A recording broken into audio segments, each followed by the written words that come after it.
Marcos, capítulo 2, verso 18 ao 22. Se puderem ficar de pé só um instante, eu dei esse texto com vocês.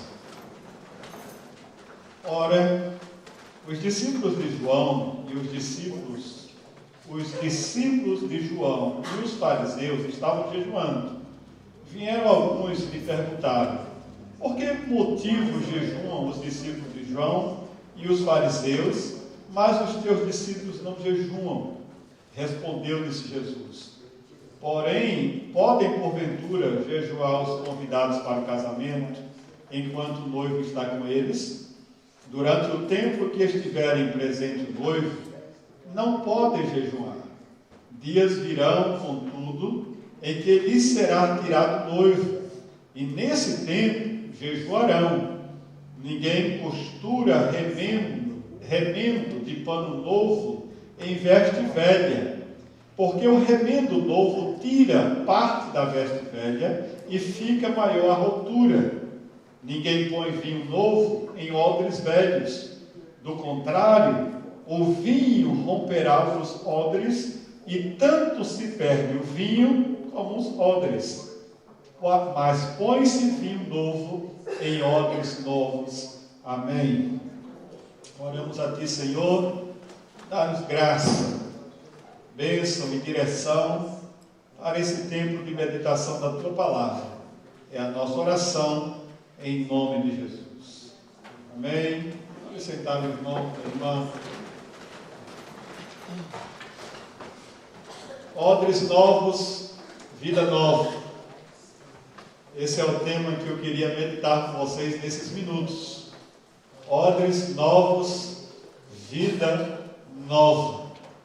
Jesus estava na casa de um homem chamado Mateus, e os fariseus e os religiosos que ali estavam começaram a criticar Jesus, porque ele estava comendo com pecadores, publicanos. Quem não sabe a história de Mateus, um dos evangelistas da Bíblia, ele era um coletor de impostos, ele cobrava impostos e era tido como um pecador pelo povo de Israel. Por quê? Porque ele cobrava dinheiro do próprio povo dele para o Império Romano. E ao se converter, Mateus foi agora, ofereceu a porta aberta da sua casa para Jesus. E Jesus vai lá, aceita o convite. O Mateus faz uma festa, um banquete, muita comida, muita bebida. Por quê? Porque tinha muita gente também que não era crente convidado. Não foi só Jesus convidado, tinha muita gente ali e a festa foi muito grande. E naquele movimento todo, surgiu uma murmuração dos religiosos sobre a questão de Jesus comer na casa de pessoas pecadoras, né? E então Jesus descartou essa conversa, não foi muito para este assunto, e ele começa a usar uma alegoria, né? Daí os fariseus, não satisfeitos com essa questão, eles agora foram criticar porque os discípulos de Jesus não jejuavam. Bom, se não era satisfatório Jesus estar comendo na casa de pecadores, agora vem uma outra questão: por que é que os teus discípulos não jejuam? Os discípulos de João jejuam, os fariseus fazem jejum 2 vezes por semana, e por que é que os seus discípulos não jejuam? Jesus também não fez muito caso dessa história, apenas disse que enquanto o noivo está presente, os convidados não precisariam, jejuar. Ele usa uma linguagem figurada, uma alegoria ali, porque pela história de Israel, a obrigação da lei era jejuar apenas uma vez por ano, que era o ano especial que tinha de celebração de Israel. Agora, os fariseus foi quem criou, ou quem criaram a ideia de jejuarem 2 vezes por semana, e que não era um jejum de consagração, era um jejum ritualista. Tanto que Jesus desconsiderou aquela conversa.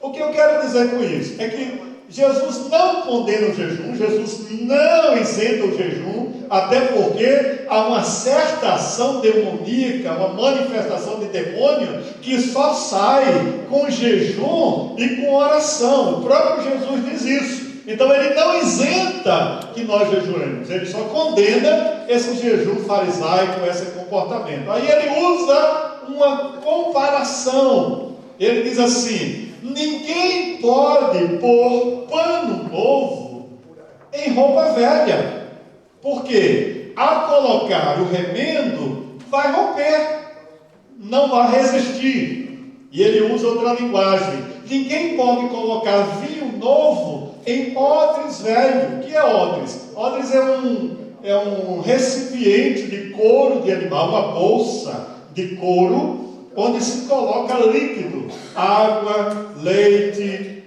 vinho, no caso aqui do texto, vinho, né? E por que não poderia colocar o vinho novo em odres velho? Porque o vinho novo fermenta e elastece o couro do odre, e se ele for velho, em vez de elastecer, ele vai romper, vai rasgar, e o vinho vai todo se estragar. O que é que nós queremos trazer com essa história para o nosso ensinamento de hoje?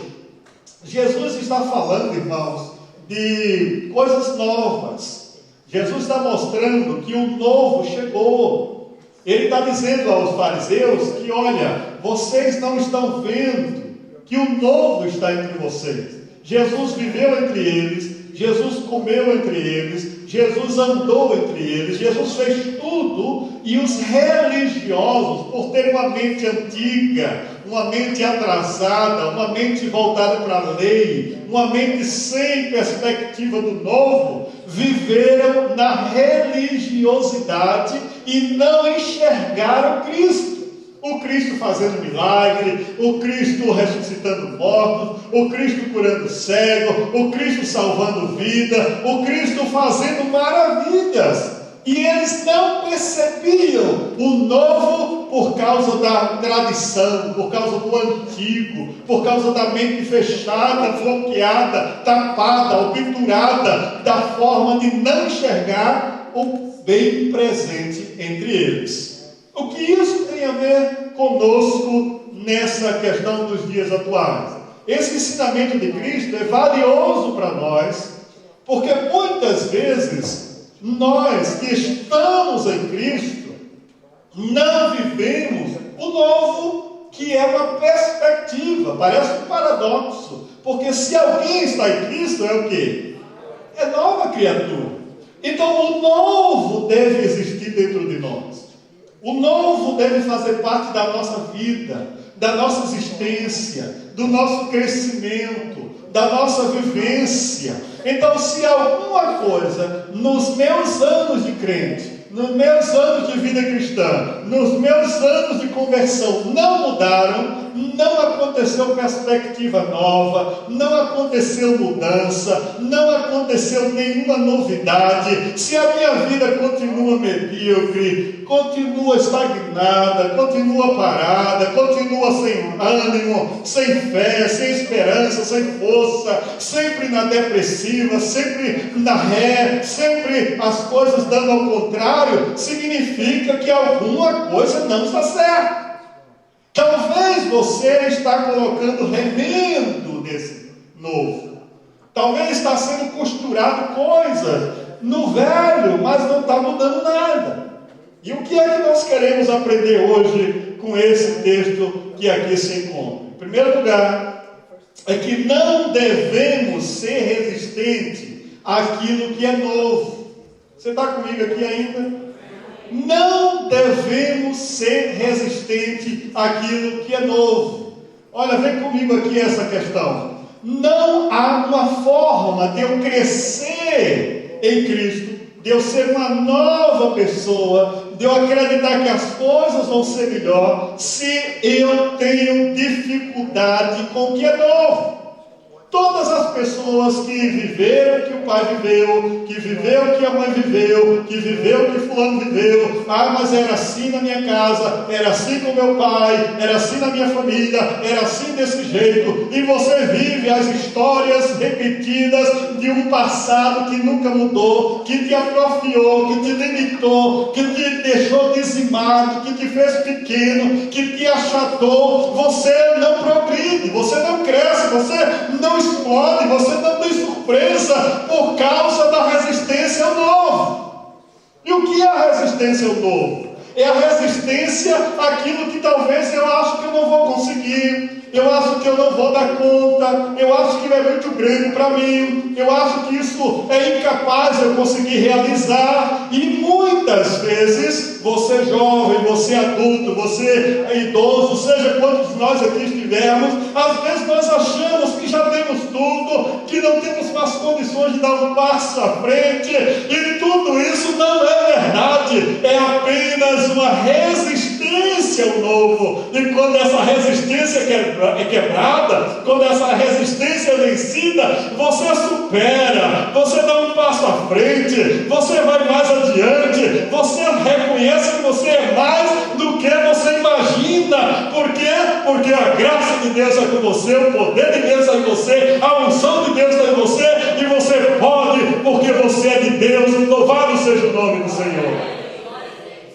Toda resistência ao novo limita a gente. Meu pai era sapateiro, eu vou ser sapateiro, meu irmão é sapateiro, vou ensinar meu filho a ser sapateiro, porque todo mundo lá em casa foi sapateiro. Minha mãe era doméstica, eu vou ser doméstico, vou ficar catedral, porque todo mundo era doméstico. Falou, então é assim, porque é assim, porque todo mundo vai ser assim. O novo só virá na perspectiva de quem acredita que pode quebrar o elo e pode ser diferente no seu novo horizonte de vida. Você está entendendo? Algumas pessoas dizem, não, mas já está bom demais, está aqui na América. Já está de bom grado saindo lá de dar um lugar aí, gente. Baixinho, né? Dessa vez foi eu que disse não, viu, gente? Lá do São José do Baixinho, lá de Mantenópolis, lá de não sei da onde, do pé da serra, não sei da onde, lá de Caquatituba, olha só, gente. Corre por não sei de quê, é tanto lugar que não tem no mapa. É bom, conseguimos. Alguns vieram de Aerocoyote, chegaram, tudo bem, outros vieram na graça de jeito, não importa. O mais importante, como corajoso, muitos chegaram até aqui. Mas a vida não se limitou só a chegar aqui. Aqui é um novo desafio, aqui é um novo começo. Presta atenção, você que quer construir a sua história, você que quer fazer o futuro do seu filho, você que quer progredir para alguma coisa, uma perspectiva nova, você precisa romper com o velho. E quando eu digo velho aqui, é com aquilo que foi sempre, que não mudou, que não aconteceu, que não existiu, que nunca dava, que nunca conseguia, que nunca tinha para nada. Mas Deus quer te mostrar que as oportunidades chegaram para você dar um passo a mais e entender que nele você pode ser muito mais, glorificando o nome do Senhor. Temos e devemos deixar de resistir ao que é novo, acreditar que o novo vai ser o melhor de Deus para a gente. Amém, gente?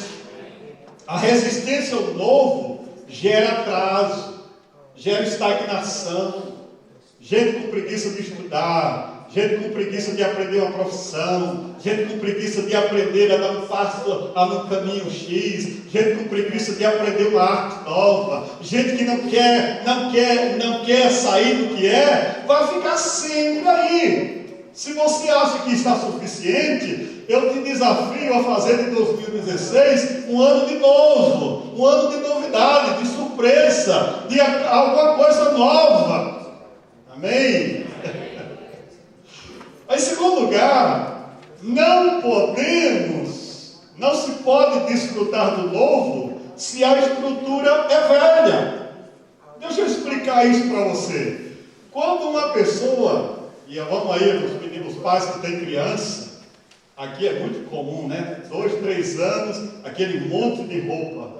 Da criança que já fez 3 anos, já está no 4 anos. Para que servem essas roupas? Ou doar para alguém, ou fazer alguma coisa. A doação é o mais importante. Por quê? Porque essa roupa não cabe mais à pessoa. Se cresceu, o processo do novo é que esse vai haver crescimento, vai haver mudança. Tem gente que quer usar a calça do menino de 5 anos, a calça que ainda está com 3 anos, com 2 anos, não vai caber mais. O que isso significa? É que tem pessoas que querem viver a forma antiga. Os anos estão passando, a história está mudando, a tecnologia com todos esses fenômenos espetaculares, a ciência se multiplicando, o mundo todo em revolução, e a pessoa continua com aquela mente atrasada, com aquela mente passada, com aquela mente sem progredir, sem história. Isso implica dizer que nós não estamos acompanhando a história. Não quero dizer com isso que a gente tem que estar agarrado em tudo que é de internet, ou meios de relacionamento social, ou coisa parecida. Não, eu estou mostrando que nós precisamos aproveitar tudo de bom que essa tecnologia, que essa geração, que esse tempo oferece para nós. Como assim, pastor? Se você quer ser melhor no que você faz, você tem que conhecer melhor algumas coisas da vida. Tem gente que, eu sei que ainda é como eu, no dedógrafo de um texto, uma mensagem de texto, às vezes só com um dedinho, enquanto o menino escreve 5 palavras, enquanto você escreve uma, né? Isso é normal. O adolescente aí, o jovem, pega o celular e 10 palavras, enquanto você está terminando a última de 5 letras. Isso não quer dizer que eu não esteja conhecendo as coisas, que eu não esteja acompanhando as coisas, que eu não esteja informado das coisas. Quando nós queremos o novo, nós precisamos vestir roupa nova. Não precisamos colocar remendo na roupa. Você está me entendendo? O que é colocar um remendo na roupa? É nós vivermos sempre dando uma desculpa para aquilo que nós não queremos fazer, não queremos acreditar, não queremos enfrentar. Então, um álibi, uma desculpa, uma conversazinha que não convence, mas a gente vai deixando sempre para trás alguma coisa que já poderia ter sido resolvida, já poderia ter sido feita. Pega a calça do menino, que não cabe mais, bota um remendo novo, mas a calça já está velha. Quando o menino vai vestir, o que é que vai dar? Vai rasgar, vai romper. Se você pega o vinho novo e coloca dentro do odre velho, o odre vai romper, porque o novo precisa de vida, precisa de perspectiva. E eu quero abrir um parênteses aqui para vocês, 2 coisas.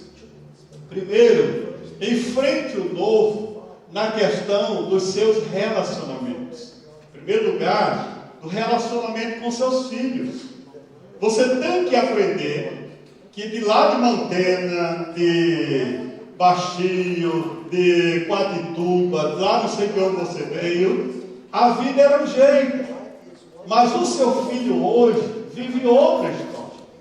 Seu filho vive a tecnologia, seu filho vive um conhecimento novo, seu filho vive uma perspectiva de vida totalmente que você nem imagina. Na mão do seu filho tem um aparelho chamado celular, que ele tem mais informação do que todo o conhecimento do Império Romano na época de Cristo. Você sabia disso? Ao abrir um celular hoje, o menino tem nas mãos mais conhecimento de qualquer pessoa tinha na época do Império Romano, no tempo de Jesus. Tudo ali, na palma da mão. Alguns de nós pensamos que estamos criando filhos, mas os filhos são muito espertos. Eles fazem as coisas que você nem imagina, aprontam o que você nem sabe. Tem pai que é o último a saber da história, é o último a saber de tudo. Os filhos são os mais inocentes, são os mais abençoados, são os mais perfeitos. Os filhos são os mais maravilhosos. Meu filho? Não, jamais. Meu filho é uma bênção, meu filho é comportado, meu filho não faz isso. Só Deus sabe o que o teu filho apronta. Você está comigo aqui? Ah, pastor, não faz isso com os meninos que estão tudo aqui. Só Deus sabe. E eles sabem disso também. E eles sabem disso também. Agora, claro que há exceções à regra.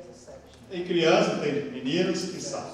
O que eu quero te dizer, seja inteligente, pai. Aprenda a se relacionar com os seus filhos no nível em que você entenda eles.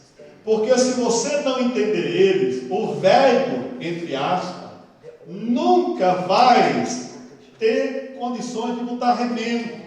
Ou você conhece, ou você se atualiza, ou você procura se informar, ou você se entende na mentalidade desse jovem, ou você vai perder os seus filhos dentro de casa. Você está me entendendo aqui?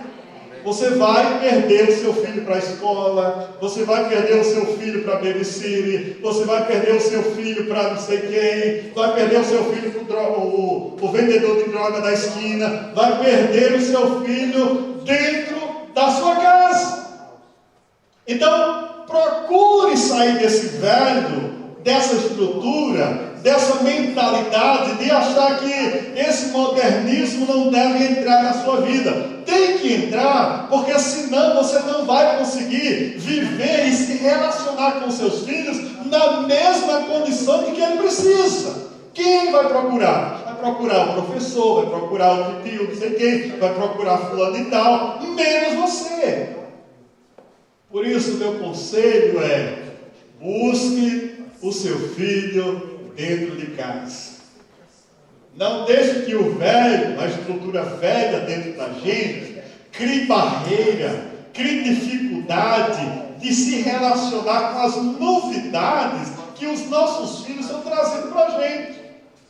E eu digo isso como testemunho. Eu tenho dois que passaram toda essa vida aqui na América, que tiveram toda a experiência. Mas uma coisa: se nós não aprendermos a conhecer os nossos filhos como eles são hoje, nunca procure criar ele como criou lá em Barbacena. Você não poderá fazer o seu filho ser o que você foi. Não. O seu filho é uma nova pessoa. Ele tem a vida dele. Ele tem a história dele. Vale um amém aí, gente? Eu espero que os adolescentes me agradeçam depois aí. Segundo lugar, é importante também que você aprenda que nesse novo da nossa existência, o que Jesus quer para nós é entender que os nossos relacionamentos precisam ser novos também. Tem gente que vive um velho, uma velha história, um velho passado, que já está dizendo que é velho, né? Quem sabe passado quanto tempo, está lá encruado, está machucando a gente, está maltratando a gente. E tem gente que reflete isso para todo mundo. Tem gente que só vive amargurado e solta faísca para todo mundo. Tem gente que só vive murmurando e solta isso para todo mundo. Meu amigo, minha irmã, meu irmão, procure viver o novo. Deixa esse passado de angústia, quem sabe frustração, quem sabe decepção, quem sabe dor. Não procure jogar esse lixo, às vezes, nas pessoas. Porque se você está em Cristo, você é nova criatura. Jesus vai curar tudo isso, mas você tem que querer isso. Você está comigo aqui? Você tem que deixar o Espírito de Deus entrar para fazer dessa tristeza alegria, para fazer dessa depressão um momento de avanço, de determinação, para superar. Há pessoas que têm lutas, têm guerras dentro dela, estão no maior combate da vida, mas sabe o que elas fazem? Elas aprenderam a viver o novo. Ela não chega para você para derrubar você também, ela chega para você para levantar você, para animar você, para desafiar você, para encorajar você. Por isso, nesse novo ano, seja essa pessoa pessoa também. Seja a pessoa do novo que é do novo conflito, do novo relacionamento, da nova palavra, da nova oportunidade, da nova vida em Cristo que você pode viver.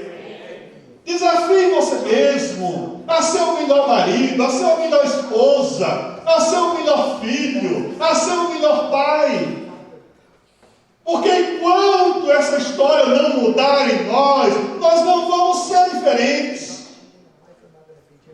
Há pessoas que vivem toda a sua história de depressão, de lamúria, de angústia, e os filhos vão crescendo no mesmo processo. Quando ele se torna adolescente, e a maior fase da manifestação dos sintomas, ou melhor, da formação dos sintomas, está entre a pré-adolescência e a adolescência, e eles só vão se manifestar lá para os 30 a 40 anos, por incrível que pareça. Por isso que a maioria dos pais não são compreendidos pelos filhos, porque é justamente nessa fase que os pais também vivem momentos de plena e difíceis situações de ajuste da vida. Eles deram a bagagem aos filhos que os filhos não mereciam ela. Por isso, meu irmão, minha irmã, seja o melhor pai em casa, seja o melhor marido, seja a melhor esposa, viva o novo, o presente de Deus para você, viva com alegria, com felicidade, aproveite esse casamento com muito chamego, com muita alegria, com muita bênção. Está comigo aqui? E ele gostar desse negócio não, né? Tem que ser bom, tem que satisfazer, tem que ser legal.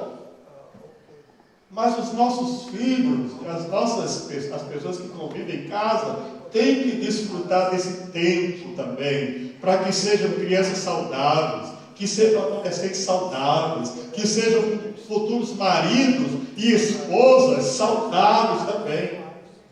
Porque essa peça rara desse marido que você tem, ele é o que ele é, porque ele foi reflexo muitas vezes do que o pai foi, do que o que alguém na família foi. Esse processo antagônico que o seu marido vive, de crise, são momentos que você diz: por que eu casei com essa benção? Você tem que amá-lo e abençoá-lo. Essa mulher que você pensou que era a Cinderela que perdeu o sapato, não sei aonde, mas você depois descobriu que ela não era tudo isso. Agora, a necessidade de reajustar a mente em Cristo. Porque o novo de Deus nos dá perspectivas novas de construir uma história nova também. Amém? E como a hora não deixa a gente mais adiante, eu quero terminar com a última coisa. As estruturas velhas não comportam novidade. Enquanto o velho estiver dentro de nós, não pode entrar novo. E se entrar novo, rompe. Se pegar um filho novo e colocar no outro velho, ele vai romper. O que eu quero dizer com isso? Se lá dentro não reajustarmos em nós nossas convicções, nossos projetos, nossas opiniões, nossos planos, não vai funcionar. Eu preciso ter perspectiva, eu preciso ter alvo. Quem planeja, porque que é algo novo. Quem planeja alguma coisa, nem que seja para amanhã, é porque tem perspectiva de que amanhã vai ser diferente. Você está me entendendo? Agora, quem não tem plano, quem não tem projeto, quem não tem rumo, quem não tem horizonte, quem não sabe para onde vai, não vai para lugar nenhum. E eu te desafio a deixar que essas novidades da vida acompanhem você. Planeje para esse ano. Planeje férias, planeje ganhar dinheiro, trabalhando, claro, nada de coisa desonesta, mas planeje surpreender você com perspectiva. Planeje maior tempo para a família, maior tempo para casa, maior tempo para a obra de Deus, maior tempo de compromisso com as coisas. Planeje, planeje, planeje. E no planejar, no colocar os projetos na mesa, certamente você vai viver um novo a cada dia do ano. Meu filho, o Marconi Júnior, chegou para mim e disse: Derry, uma coisa importante, ele nem sabia que eu já faço isso, uma coisa importante, você trabalha o seu piso e tal, além da igreja, por que você não faz uma agenda? Você tem uma agenda, né? E eu disse: meu filho, eu já tenho agenda praticamente para o ano todo. Ou seja, nós temos que saber o que nós queremos a cada vez, a cada tempo e a cada lugar. Desafio você neste novo ano a viver coisas novas, a viver o melhor de Deus para você. Mas como pode acontecer isso? Em outro lugar, vivendo o que Paulo fala: se alguém está em Cristo, é nova criatura. As coisas velhas já passaram, tudo se fez novo. Só vai ser novo se Cristo realmente viver em nós. Cristo ser o Senhor da nossa vida. Ele comandar, entrega a Ele, coloca aos pés dele. Por isso, no próximo domingo, quando começar essa campanha, mesmo que você talvez não venha aqui, não queira receber a consagração ou não, a unção com óleo, não importa. Faz um compromisso com Deus de colocar tudo nas mãos do Senhor. E eu desafio você: coisas novas vão acontecer na sua casa, na sua família, no seu casamento, na sua história. E lembre-se, nem sempre o novo é aquilo que eu quero. Pode ser que o novo de Deus para você vai ser alguma coisa diferente hoje, mas vai ser muito bom amanhã.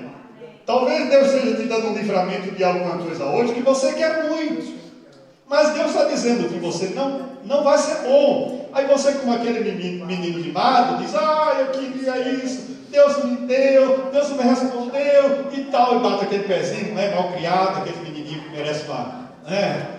Aí Deus diz: olha, amanhã vai ter um melhor para você.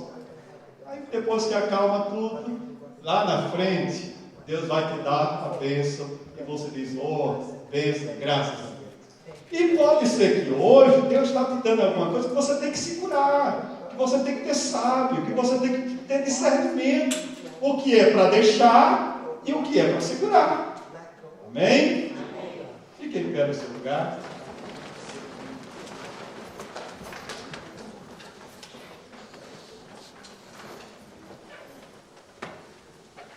Nossa igreja também tem a perspectiva de viver coisas novas esse ano.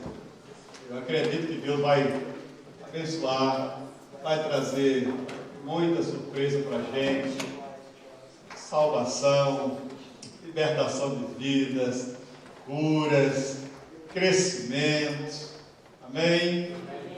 Por isso, se você que está nos visitando hoje não tem um lugar ainda para congregar, não tem uma igreja para estar, essa porta está aberta. Se você quer falar conosco após o culto, quer começar o ano num lugar para congregar, ter um pastor para lhe assistir, ter uma igreja, essa porta está aberta. E Deus tem muito a fazer aqui neste lugar. Vocês viram aqui uma liderança, não se trabalha sozinho aqui, é um time, é uma bênção poder contar com tanta gente disponível, muitos que ainda virão, mas hoje essa oportunidade para você também. Curva sua cabeça um instante. Eu queria orar por você. Pai, obrigado. Obrigado pela tua presença neste lugar. Obrigado porque não queremos viver apenas no velho, no passado, repetido, sem unção, sem graça, sem, ó Deus, mudança. Queremos que o passado nos ensine a coisas novas, a aprender com Ele e a fazer melhor do que fizemos. E não queremos colocar remendo, ó Deus, de tecido novo nessa roupa velha, mas queremos uma roupa nova, uma roupagem nova, um odre novo, porque quando o vinho novo chegar, nós queremos que essa bênção seja derramada, ó Deus, com toda a sua plenitude, seja na família, seja no casamento, seja nos negócios, seja Deus dando prosperidade a cada um dos teus filhos, em qualquer área da tua igreja. Nós declaramos que o melhor do Senhor ainda está por vir neste lugar. Por isso, abençoe a tua igreja, que tenhamos uma semana de graça, de vitória, de confiança, de fé no nome de Jesus. Nós oramos assim, Senhor, e declaramos que a tua bênção seja sobre nós, em nome de Jesus. Aleluia. Amém.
Seja sobre nós, sobre todo o povo de Deus, hoje, para todo sempre. O povo de Deus diz: Deus abençoe, boa semana.